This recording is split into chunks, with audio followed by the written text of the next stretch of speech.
What will the Toronto Maple Leafs do ahead of the NHL trade deadline? Oh, it's a big question. Fans are interested. So let's get our NHL scouts analysis with the former director of amateur scouting for the Florida Panthers. That's Jason Bukala. Now, Jason, Kyle Dubas has admitted that if Jake Muzzin is going to come back healthy, and he is back skating with the team at practice, they can't do much. Maybe a trade or two with their salary cap restraints is pretty much all they can manage, but it doesn't mean they can't do something significant. So where is the area of focus that they need to add in your mind? Well, the Leafs are clearly in a position that with the salary cap constraints that they have, they're going to have to make a bold hockey trade. They're going to have to move out a significant player, I believe, probably from their forward group to potentially bring in a defenseman and a goaltender, because we're going to have to go there. Like, we're at that time now where we're going to have to talk about the goaltending, and it doesn't take long to start looking across the league and seeing who they might match up with come playoff time. So the only lifeline I see them having is they're going to have to move out a significant piece up front and hope there's a buyer and that there's a match and they can come back the other way to fill some of their holes. Jason, you just pulled the pin out of the grenade and chucked it into Leafs Nation, talking about changing of a goalie. So where, if you don't think Campbell or Mrazek are the answer, where do they go for goaltending help?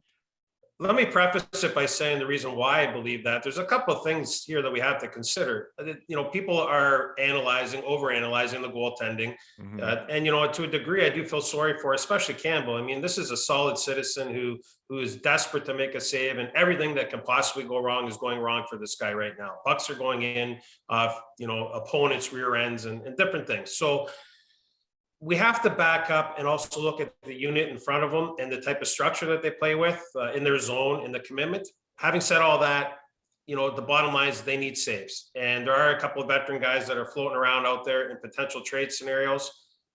Holtby out of Dallas could be an option. He's rebounded nicely recently and looks to be more like his old self.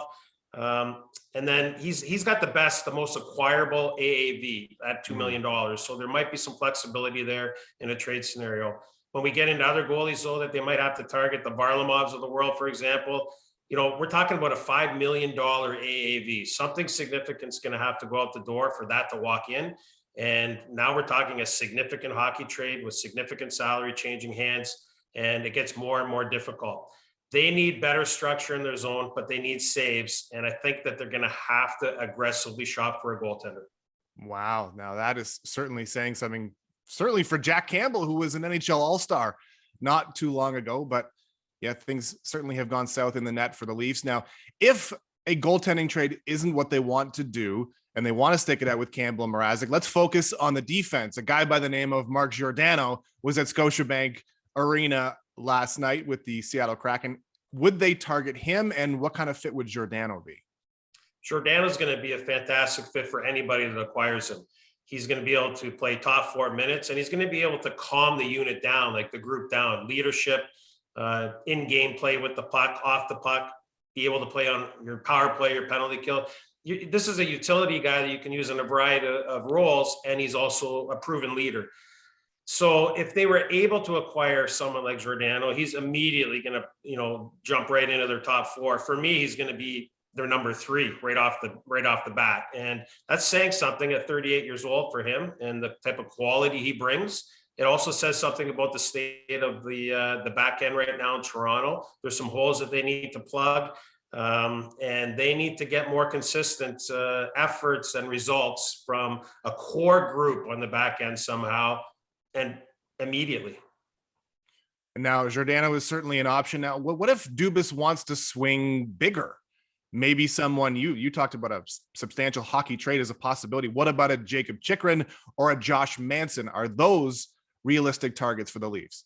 So Manson's coming off of an injury. I believe he's going to be returning potentially sometime this week. I believe he had an oblique injury.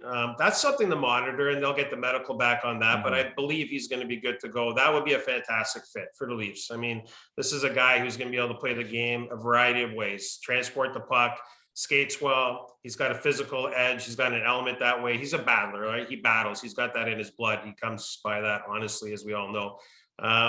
when we look at some of the other options, say Chikrin, now we're really, again, talking about a hockey trade.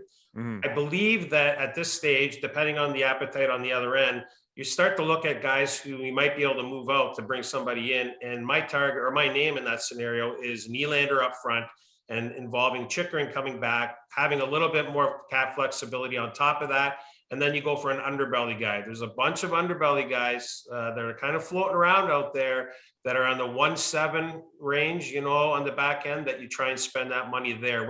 I believe they have about $500,000 left to spend. So you add that into the equation.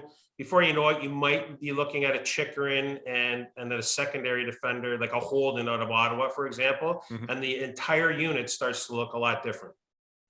Well, Jason, every time we talk to you, you give us plenty to think about, and that's certainly the case as the Toronto Maple Leafs approach the NHL trade deadline. Thanks for your time, as always. Thanks, Jesse.